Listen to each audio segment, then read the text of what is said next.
Namaste everyone. Very warm welcome to Satsang today. Muji ji ki jai.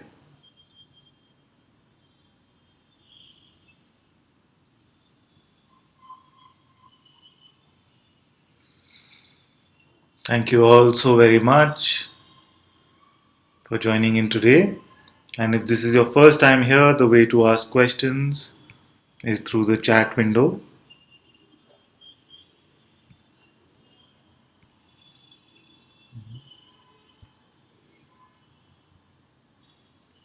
Namaste, namaste, namaste.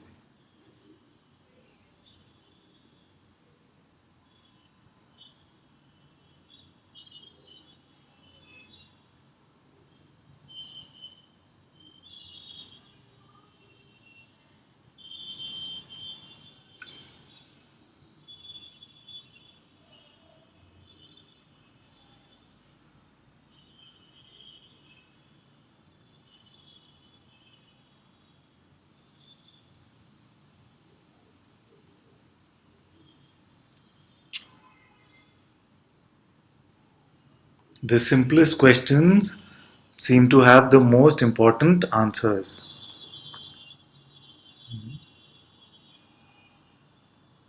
What are the simplest questions we can ask?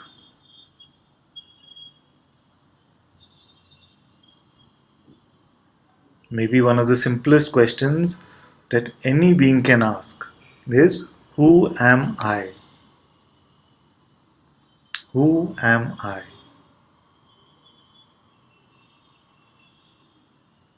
This question, in the most logical sense, should have been the basis of our understanding, isn't it? I mean, we're looking at it very objectively. It is very clear that first we must understand who we are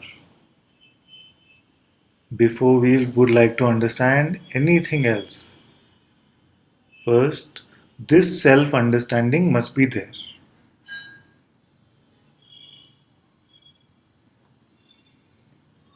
But somehow, in this upside down world, this question seems to have become like the final frontier, where only the most accomplished seekers, quote unquote, the most accomplished seekers seem to be engaged with this question. But isn't that completely upside down?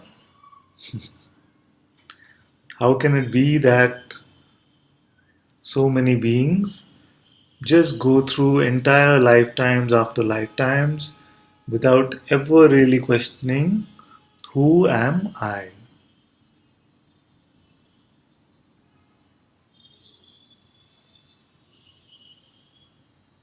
Why does it happen like this?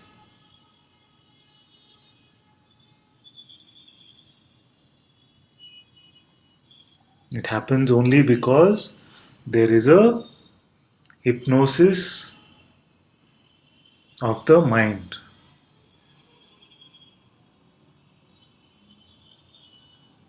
The hypnosis of the mind resists this question with all its might. All kinds of resistance will come, which will say all kinds of nonsense.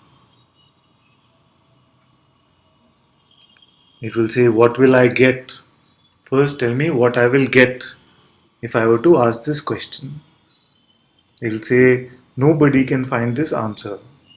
Without even looking, it will use some half knowledge, half baked knowledge to resist the question. Because in this question itself is the entire unraveling of this delusion. Of this delusion of separation, of the delusion of ego, of the delusion that I am a separate entity, a separate person. In this one simple question, the entire delusion can be dissolved.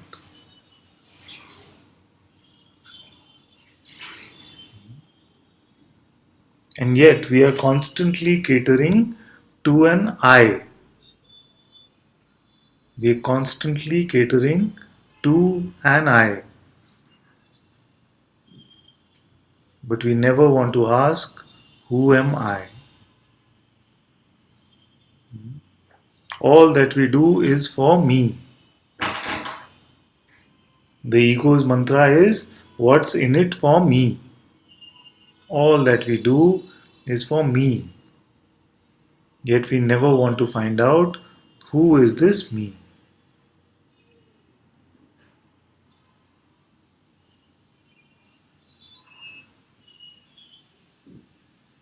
And even if we ask, then we settle for some peanuts without even seriously looking.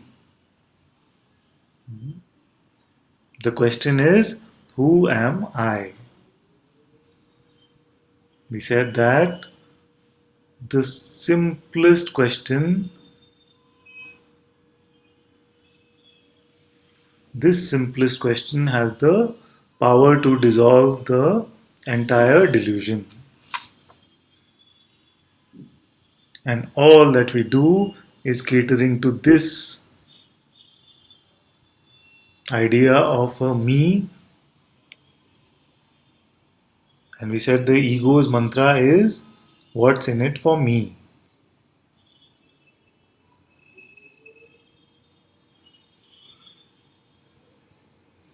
And it doesn't even settle for what's in it for me. It also says, me alone, me special, me but not you.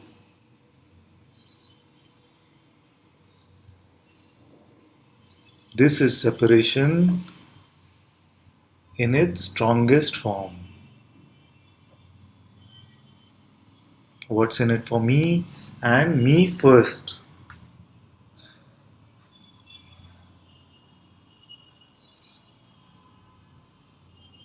And it's very simple to see this behavior of the mind, isn't it?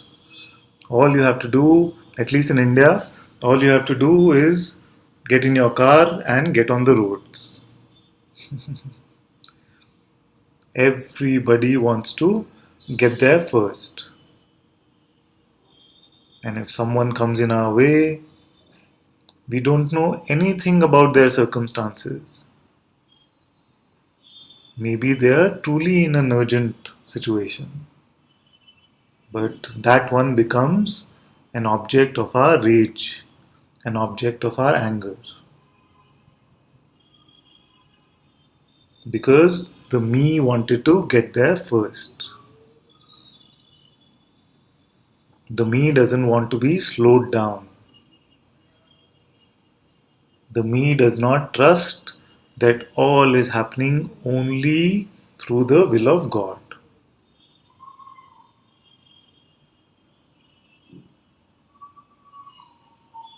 But we refuse to ask, who is this me?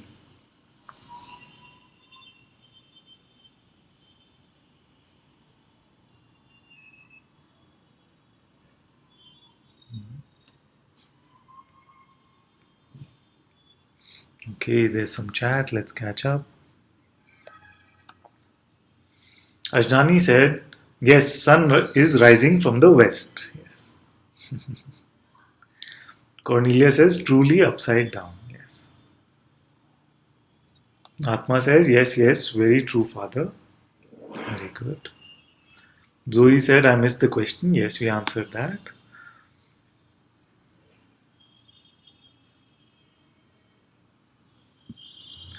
Atma says the ego's mantra. Yes, it is the ego's mantra. What's in it for me?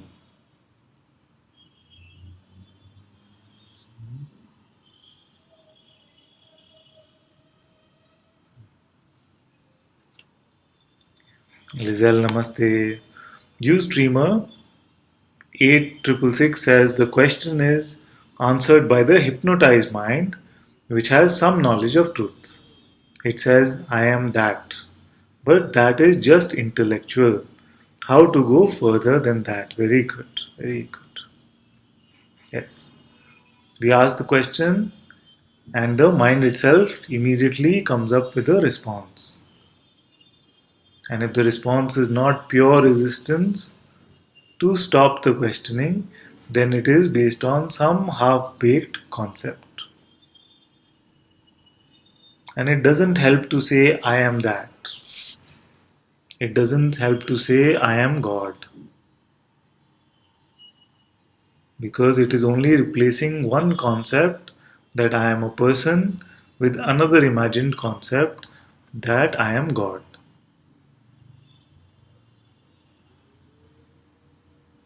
That is why it is not the answer which is important, but the looking what happens when the question is asked. And very quickly it is seen that I cannot be the perceived world, including the body. I cannot be the body because the body is only made up of the food that I have consumed.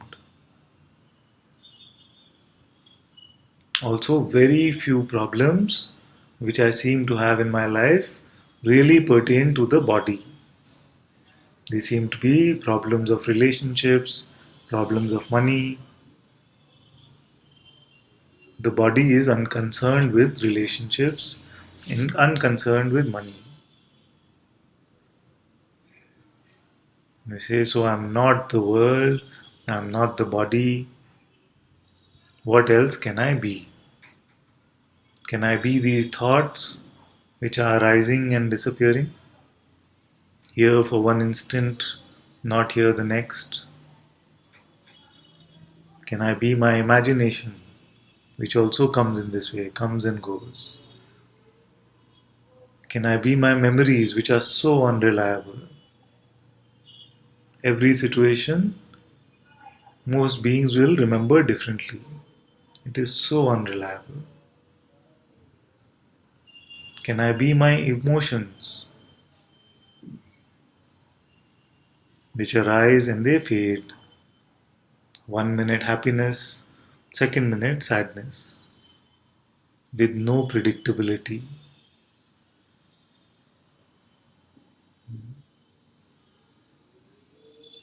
Who is the witness to all of these? Who witnesses the world? Who witnesses the body? Who witnesses the thoughts? Who witnesses the emotions? There is a ever present seeing, isn't there? There is a seeing of all of this. What distance is there between you and this seeing?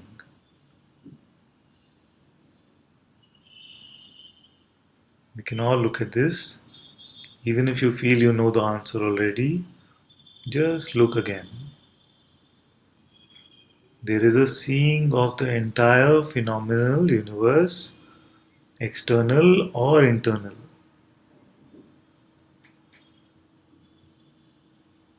What distance is there between you and this seeing?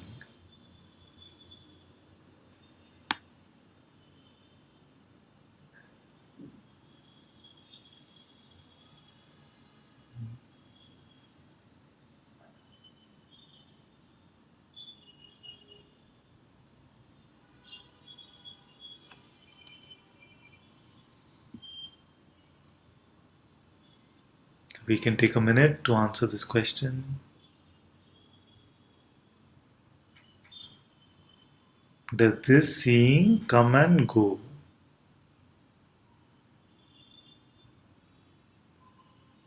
We are not speaking of what is seen. We are not speaking of the content of what is seen. We are not speaking of objects.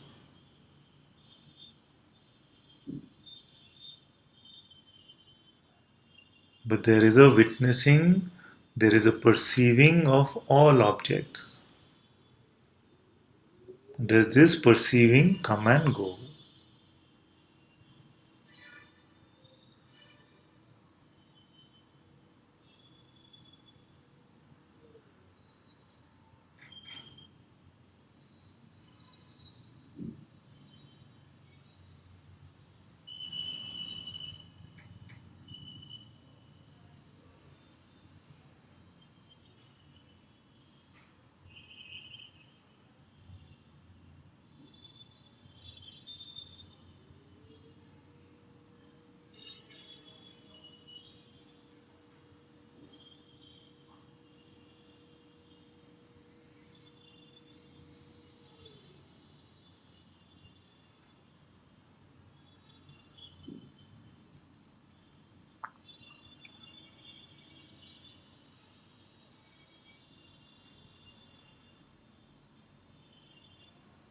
Yes, so Ustreamer 866.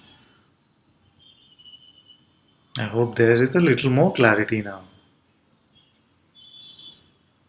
Aradhna says, yesterday I got a serious tongue lashing by a mind hypnotized being that realizing the self is highly delusional and that this is feeding my insecurities remain as the self through the tirade. Very good.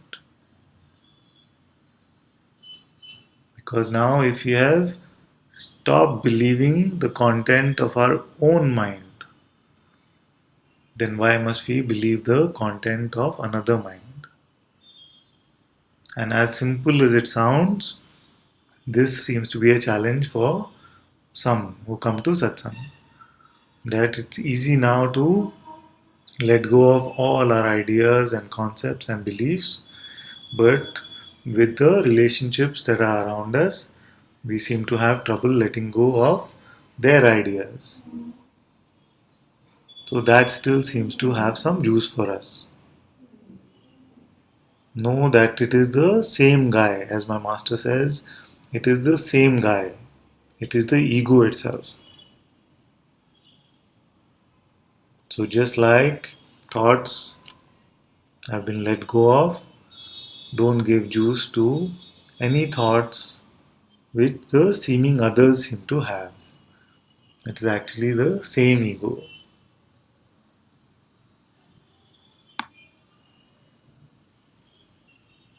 Ananya says, me and you sound so vague now. Yes.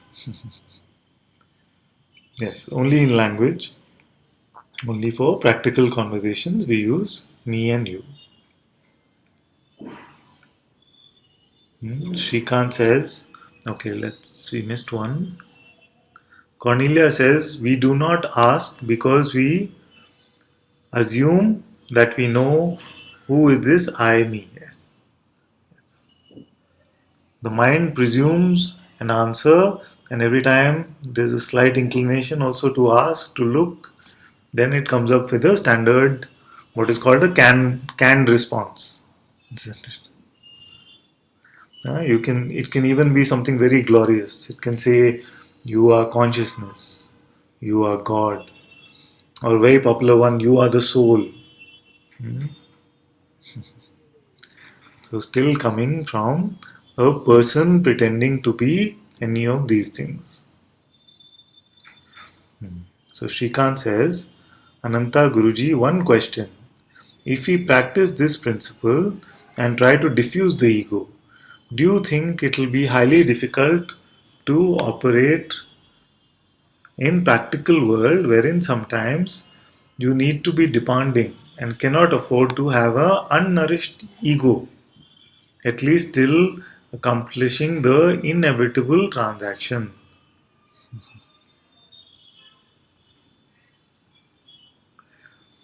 I do understand ego is definitely a delusion, but his temporary external world appearing in our minds is also a creation of God. There is some confusion there, so let's look at it very clearly. With the birth of beingness, the sense I am, after that, there is the birth of the phenomenal universe which seems to be perceived. And we won't even debate whether this universe is real or not. For now, just presume that it is real. So, this table is real, this computer is real, all appearances are real. I have no problem with this approach also. All is real. The body is real. All this, suppose it is all real. Now show me where is the person? Where is the ego? Is the ego the body? No, because the body is not concerned with freedom. The body is not concerned with doing an action. The body is not concerned with any transaction, isn't it? So, even if you were to say that all of this is real, even then the person idea or the ego is unreal. It is only a result of our imagination. Even if you were to say all of this is not imagination and it is real, even then the person is still only imagined. All that we believed about ourselves 5 years ago is different today, or 10 years ago is different today. We believed that I am this kind of person. Now we believe that I am another kind of person. So if the person is so changeable, then it is clearly seen that it is only made up of ideas. It has no real existence at all. It is just a bunch of different concepts that we have imagined into existence.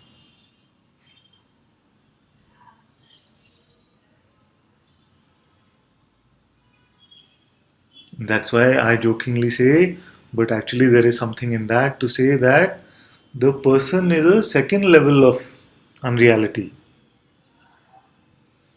If we were to say that this is the first projection of consciousness in terms of the world, the appearance of the phenomenal world, then even at this level of unreality, the person doesn't exist. The person is again a second level of unreality, which exists only in our imagination. If I cut up the body, you will not find a person inside. You will only find flesh, bones.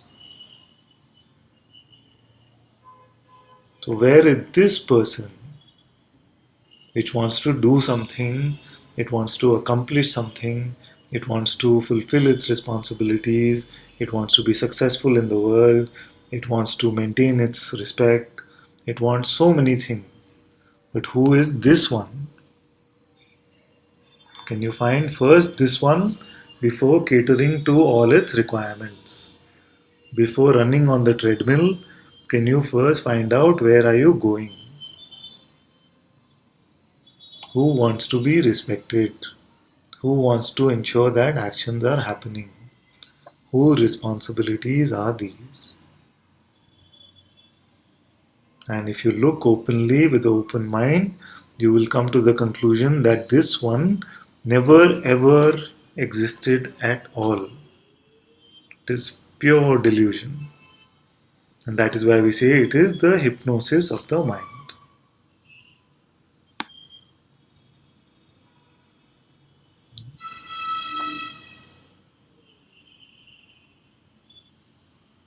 Atma says, very beautiful, Father, thank you. There is a seeing of all, no distance at all.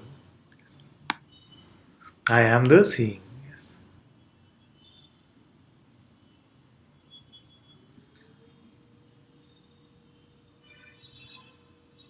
Atma says, the seeing is always here, all is coming out from this seeing, but the seeing is not moving. Yes.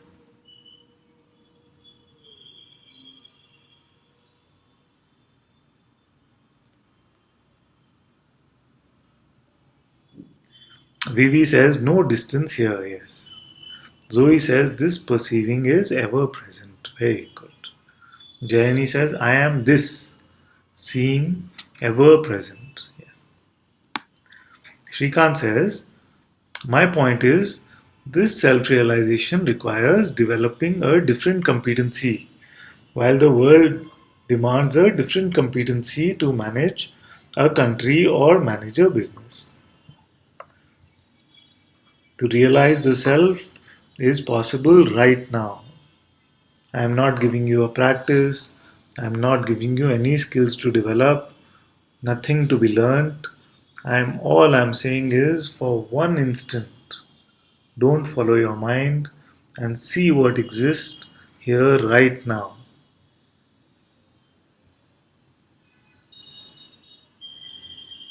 And we've made it even simpler for you. We made it even simpler with these two simple questions. Can you stop being now? Can you stop being now? What will you do to stop being?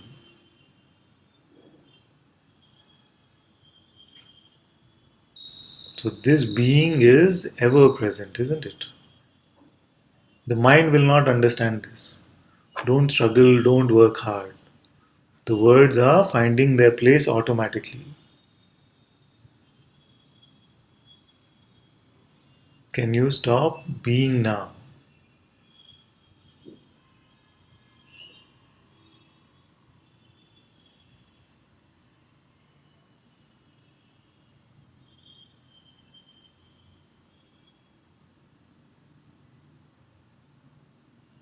This being is God. This being is consciousness.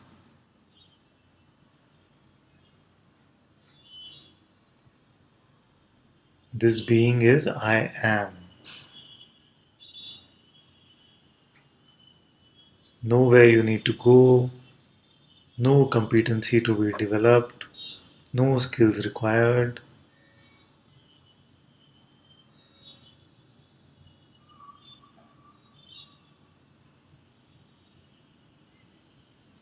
No use of the mind is needed. The mind is just a bundle of thoughts and similar energies. They cannot help you now.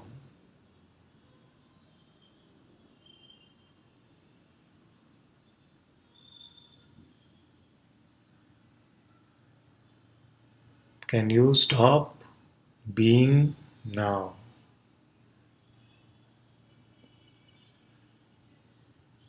What is this being?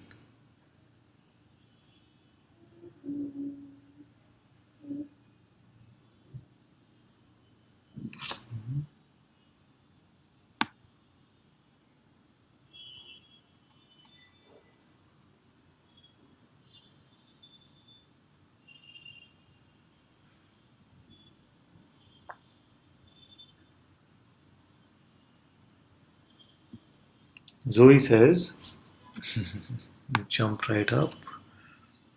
She says, that is wonderful, Father. The phrase, the same guy, just hit me, yes.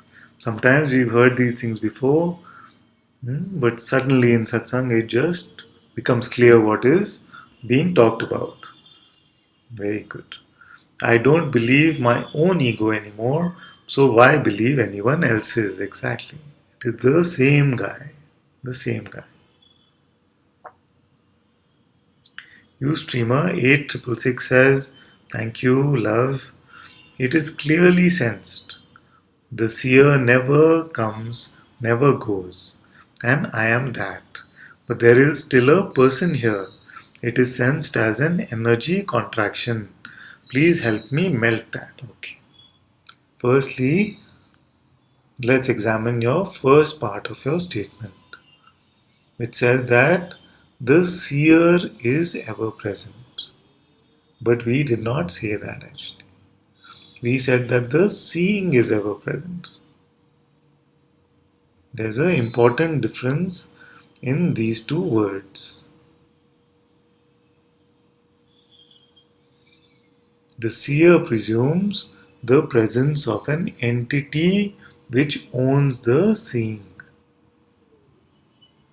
You're still referring to yourself as a thing. The seer is an entity. It sounds like a thing. Then simply we can ask, what does this seer look like? What are the attributes of this seer? Where does he live? Can you tell me just one attribute of this seer? But without the evidence of even one attribute, don't believe that it exists. At least one attribute we must be able to say for our belief in something to exist, isn't it? At least something we must know about it. Can you tell me one thing about this seer entity?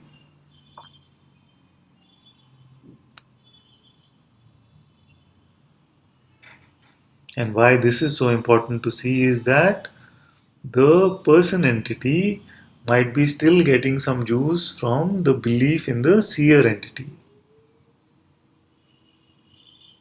And once it is seen that there is never an entity here at all is just pure seeing, pure witnessing, awareness itself, then show me, even if a very heavy idea of personhood is here, it is only like a dark cloud in the sky.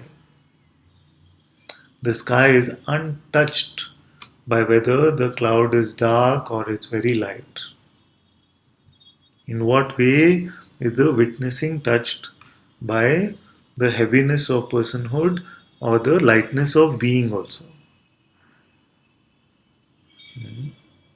How is the witness touched even by the lightness of being?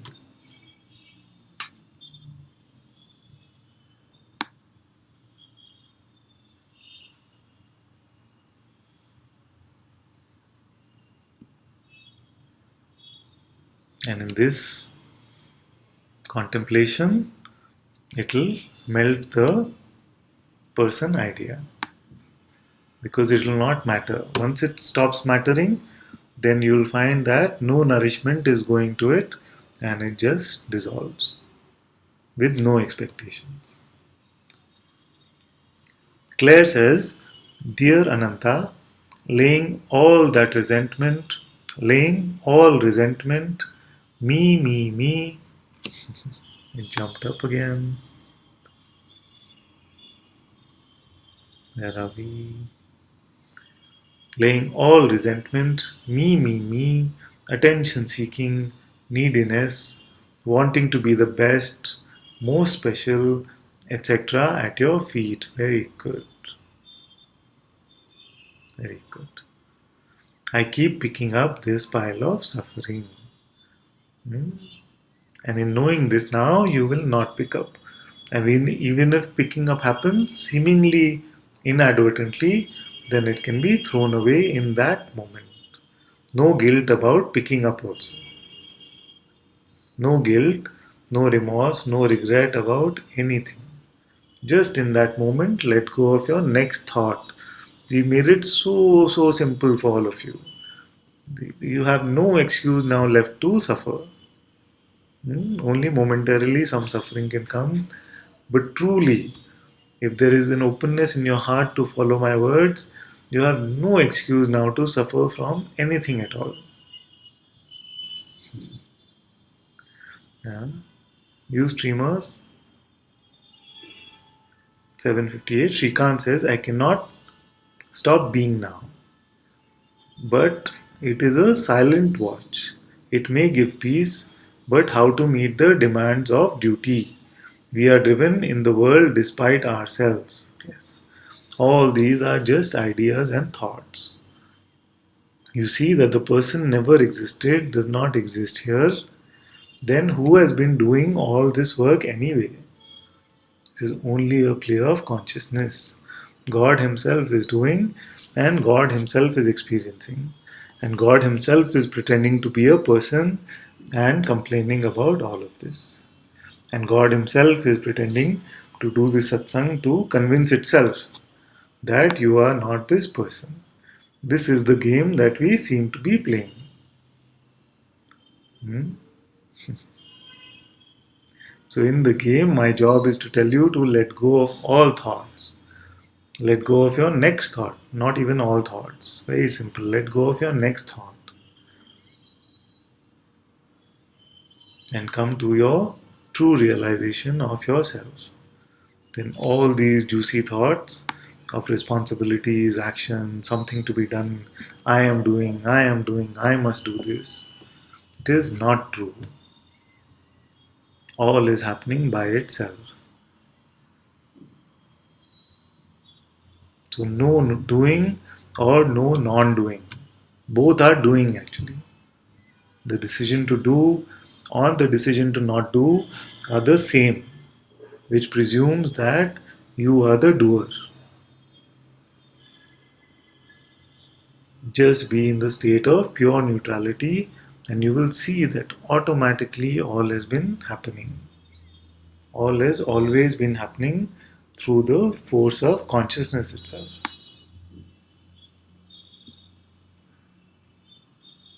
Ajnani says, in deep sleep, Who is reporting there was deep sleep? Is that only witnessing reporting, or after consciousness is born, is consciousness realizing and reporting? It seemed to me witnessing is aware of it. Yes, what a beautiful question. Yeah? Who can ask a question like this? So, witnessing is ever present even in the deep sleep state. Awareness does not sleep. Awareness experiences even sleep. The body was very tired, it went to sleep now. Not even sense of I am would be there. Then the waking up would happen. Sense of I am would wake up. The world would wake up. All this would be here. And then there would be this thing, realization that I experienced some sleep. Who was the witness to even sleep?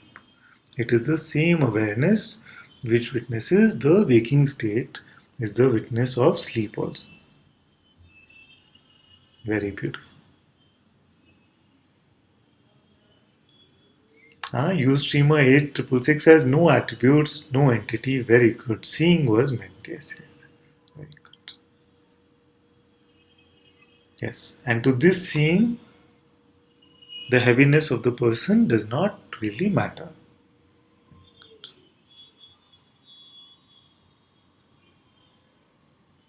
Ajnani says very clear, no person, no I am entity, only pure witnessing. Very good.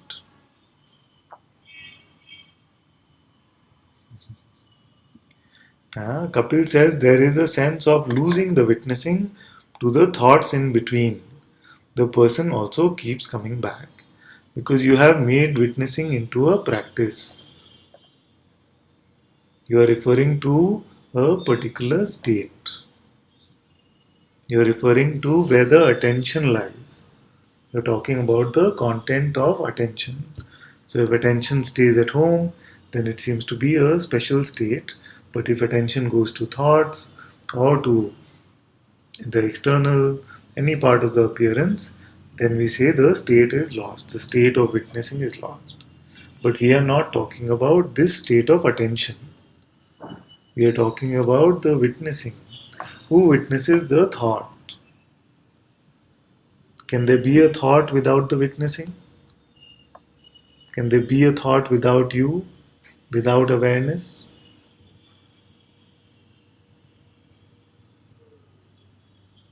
Name a point of time where awareness is not there.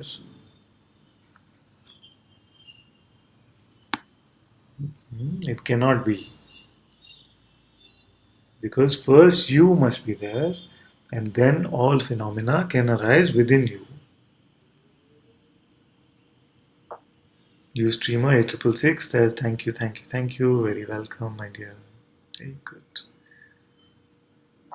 Atma says, wonderful explanation, Father. I mean, the energy of your something got censored, powerful. All is coming from the seeing. Also, you and your words are coming out from something got censored again. Wonderful is all this. Yes. Kapil says, no excuse left to suffer. Yes, we are really far behind on the chat today. Yes, I said that some time ago. No excuse left to suffer. Yes. So let's catch up quickly. Claire says, thank you. Ustreamer 8666 says, it is felt. There is not even an I. In I am that. There is only this. And that is even a word too much. Yes, yes, yes. Perfect, perfect, perfect. All words are words too much. This cannot be spoken of in reality. And yet, there is something to the pointing which seems to have brought our attention back to this reality, isn't it? Yes. But eventually, that is right, that no words can truly explain.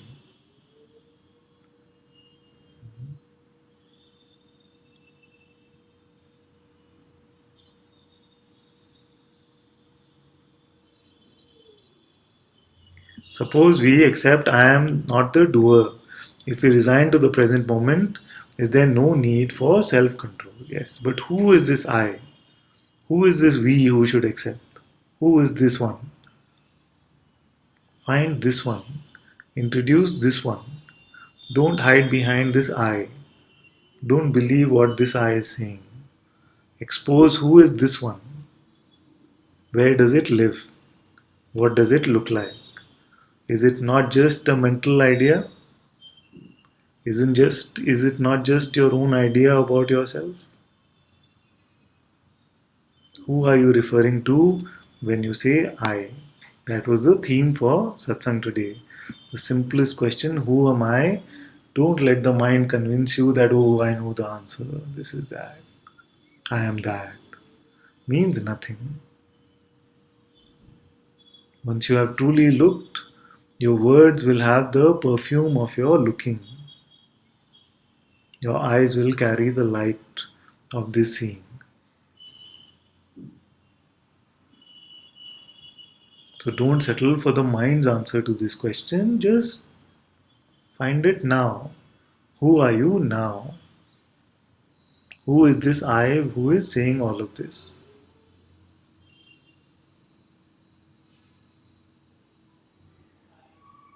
Kapil says, thank you. Ustreamer 758 says, a criminal remains a criminal, saint remains a saint. All that is preset and pre-designed then.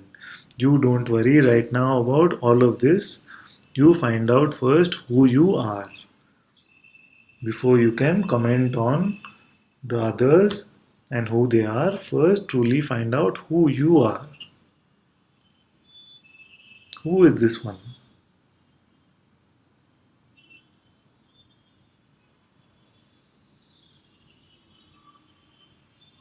Lucian says, I cannot stop being, but a thought creeps in and says, but what if I kill the body? It is still just a thought from identity with the body and it can be let go. But just felt to mention this. Yes, the mind is a trickster, it will come up with all of this, isn't it? So, in any state, there is nothing special about this body. In one night, you could have a million dreams with a million different bodies, which each could seem like a full lifetime. When you go to sleep at night, you could have a million dreams with a million lifetimes with a million different bodies. But it is the same being which seems to animate those entire universes. The same being which seems to animate this universe.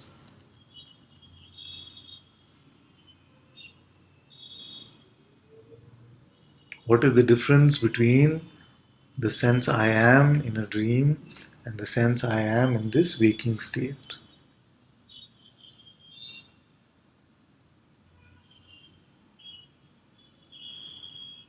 From this awareness itself, from the pure witnessing itself, it comes. All there is this witnessing, this awareness.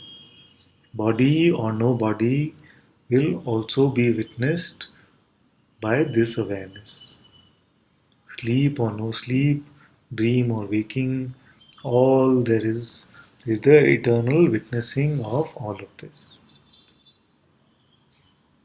That is the timeless one. And from within this pure witnessing itself arises this beingness. So from the pure seeing arises the pure being. And then all the play can start. It can be like this, it can be like something else. That is unimportant.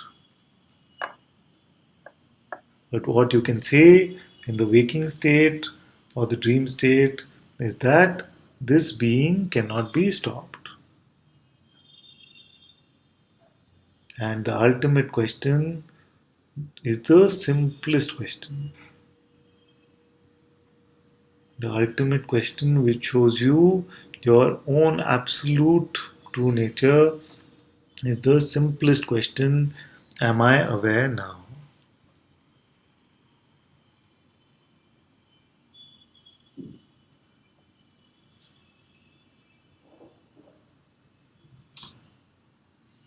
Am I aware now? This is awareness, being aware of awareness itself.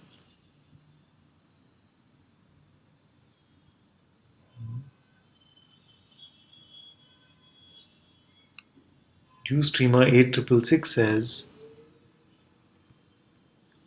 if we name what actually cannot be described, God is everything, everything, everything, and has always been, me never was, never did anything, never chose such freedom for whom. Yes. Names are not relevant. They are at best a pointing. At best a pointing. And yet, in this play, it seems to play out in this way that words are used and words are understood. Actually, it is the Guru's presence itself which is doing everything. But because the mind has been conditioned with so many words, words here also can be used to remove the prior conditioning.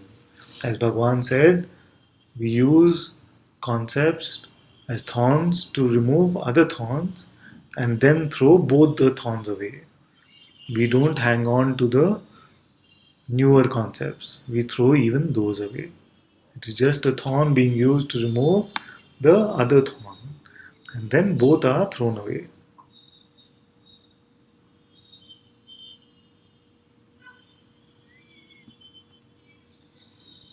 Atma says, thank you, Father, your compassion is beyond words. Thank you.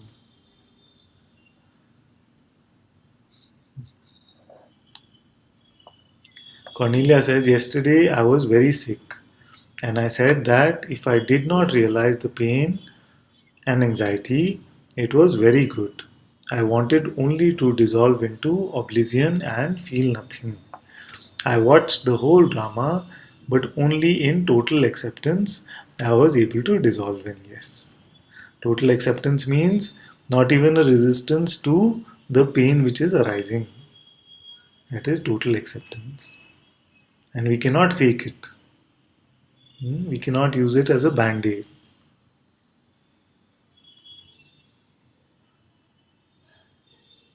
So, when all resistance is dropped and there's openness to everything, then quickly it is seen that everything is dissolved. But if we do it as a band aid or with a sense of expectation that it should get dissolved, then it can persist. Because actually, it is not openness, but it is resistance. We don't want something, therefore, we are saying we want it to dissolve. Rather than that, just be ever open to all that is appearing. With no fear in your heart, with trust in the Guru, just be ever open to all that is appearing.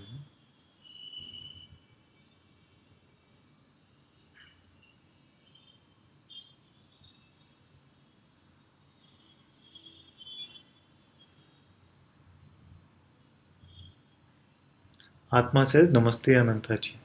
Oh, Atma Edwards, yes, Namaste. Kapil says, witnessing is not a state. That hit something here. Very good. Hit what? Hmm. Yes, I'm just pulling her leg. That's good. Jyoti says, it seems like the question and the answer are not separate. So if the question can arise, the answer can also arise. And they seem to arise in the same instant. The solution and the problem are the same. So if the problem was suffering, then the solution, the dissolution of personhood lies in that suffering itself.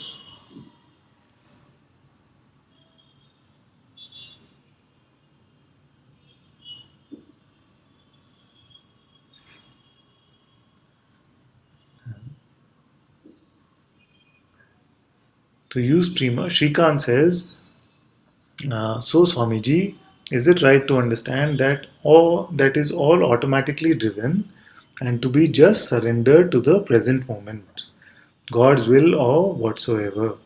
and just drop the mind without any plan or improvements. Got it? Yes. It is good. It is good to have this sense of surrender and to see that all is still moving. Consciousness continues to animate everything. Only the person is now kept out of the picture. Actually, it was always only imagined. So you can experiment with this, play around with this. I never say just take my words as the gospel truths. I always say play around with it, experiment with it, see what is the own conclusion from your heart. Just use these words as pointers and come to your own conclusions. So you say that I will let go of this sense of doership till the next satsang. And then in the next satsang, you can report this is what happened. Yes. Cornelia says, yes, Father, no expectation. Very good, very good. Thank you, very good. Jenny says, body is a bit sick and sleep keeps coming, but still here. Yes. It's okay to sleep when the body is sick. The presence is enough. Don't worry about hearing every word. It's absolutely fine.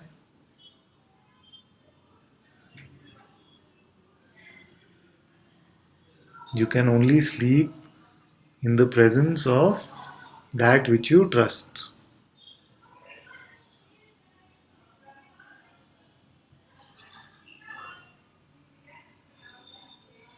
So it is very good to sleep sometimes.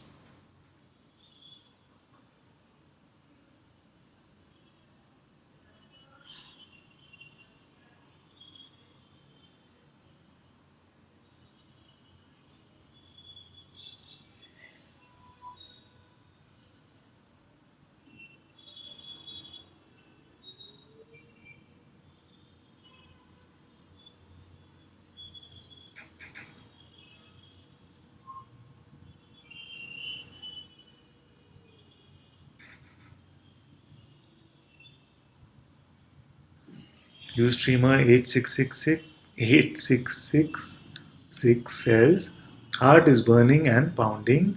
It is extreme. I'm with you, don't worry, let it. Let all energetic releases happen as they are meant to. You stay as the witnessing itself. Let all these energies get released. Have no fear, have no expectation. It's all fine.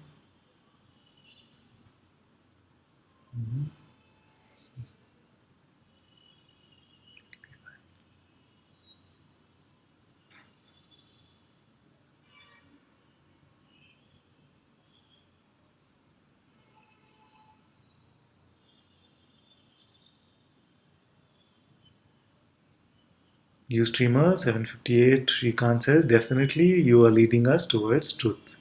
I know for sure. Very good.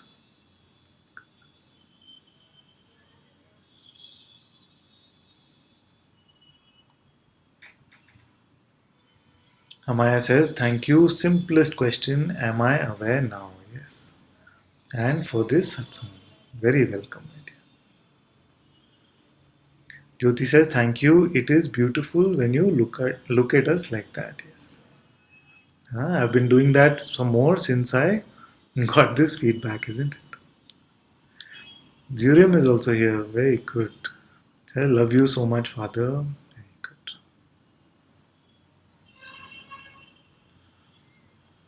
Shrikant says, but I find high conflict with practical, to be honest. There is no practical. This is practical. Only the mind creates this difference. It will say, oh, but in the real world, I still need to be like this. This is the real world.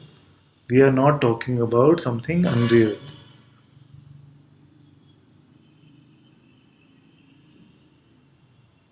This is one of the strongest tricks of the mind. Don't let it work on you. It says, oh, in satsang there is all peace. In your presence, all is fine. But when I go to the real world, that is not the real world. Why do you presume that that is practical, that is more real? What is unreal about this? We are talking about what is here right now. Is that more real, or is the practical world more real? When we are talking about what is present, that must be more tangible, more practical than when we are leading the life of an imagined person. So, if you're looking for freedom for the imagined person, that will not be found here. Hmm? I have no shyness in saying this. If you're looking for freedom for the imagined one, freedom for the mind, that will not be found here. What will be found here is freedom from the idea, from the false idea of ego, from the false idea of being a person. It will be freedom from the mind, not freedom for the mind. The mind is saying, I want freedom. This freedom is not for the mind, it is from the mind because you are not your mind. Just see this, and then you will see what is real and what is practical and what is unreal.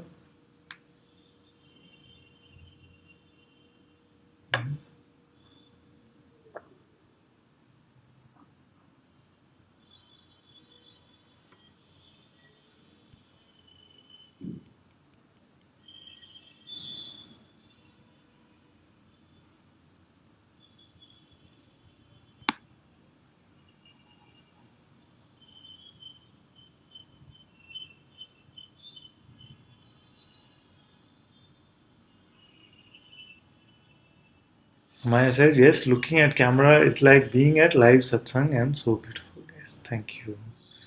Jenny says, thank you, Father. Love you so much. Love you too. Lucian says, I feel that any form of violence is actually an attempt to get rid of the ego, but misplaced. Yes, it could be like that. It is that any act which does not seem to be loving, I think this is from a Course in Miracles actually. Any act, and someone who might know this verse better can type it out. Any act which is not of love is only a cry for love. Slightly more dualistic than we like to use, but there is something to it, isn't it? Any act which is not of love is only a call for love or a cry for love.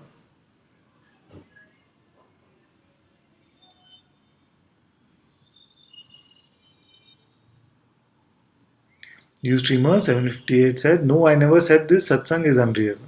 I feel, I for sure feel it is real. Yes, yes. Then know that it is completely practical also.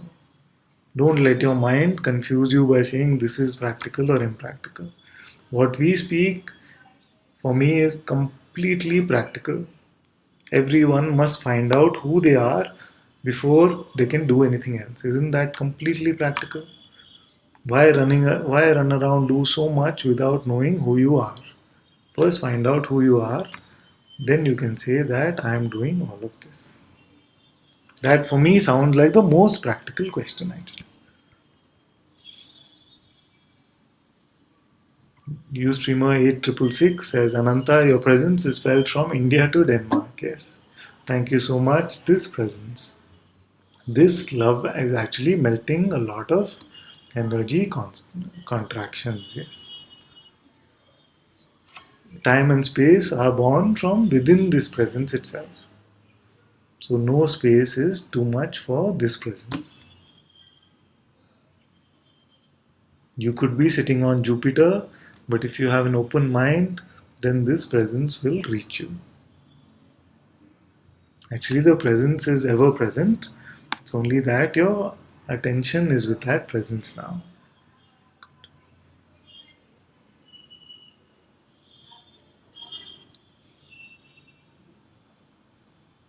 Aradhana says the real world is here now. All else is just imagination or delusion. Yes.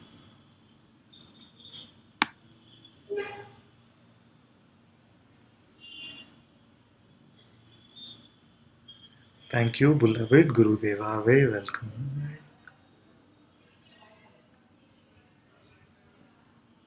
Yeah. Shrikant says, only think how to balance. Who wants to balance now? This is again the mind's thought, isn't it? Just try this for the weekend. Just let go of all your thoughts.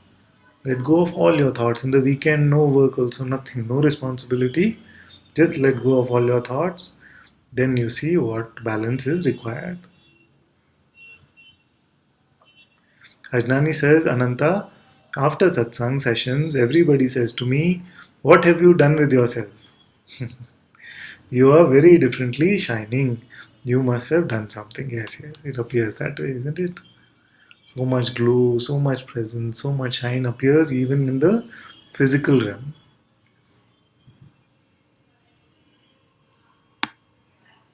Amrita, so much love. Deanan says, yes, yes, yes, here for freedom from the mind. Very good. Cornelia says, thank you so much, Ananta ji, so, so much. Very welcome, my dear.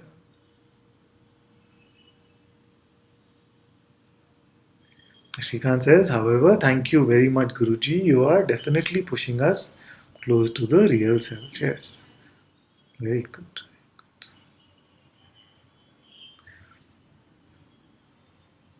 Jyoti says, Neil has a beautiful song based on A Course in Miracles that says, there are only two types of expression in the world.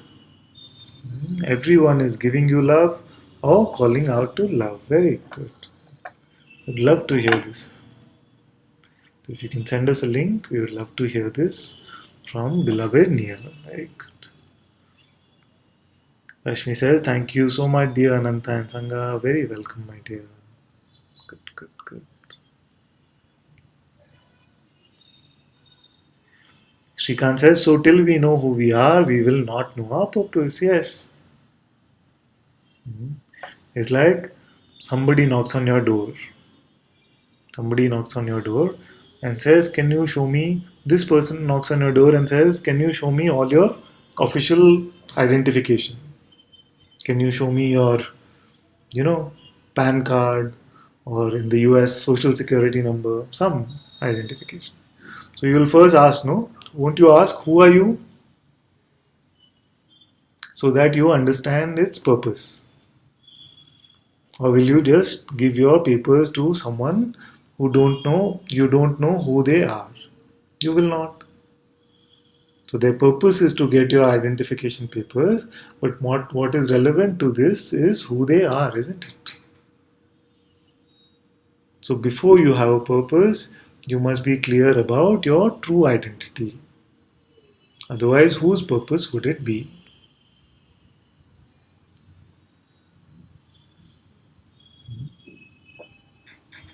Just contemplate this. Aradhana says, beautiful Jyoti. Yes. Vivi says, this is all there is. So much love. Kapil says, thank you, love. Lucian says, lots of love. Hug you. Yes. Zoe says, Jyoti, love. Thank you all so very much for joining in satsang today. Muji ji ki jai.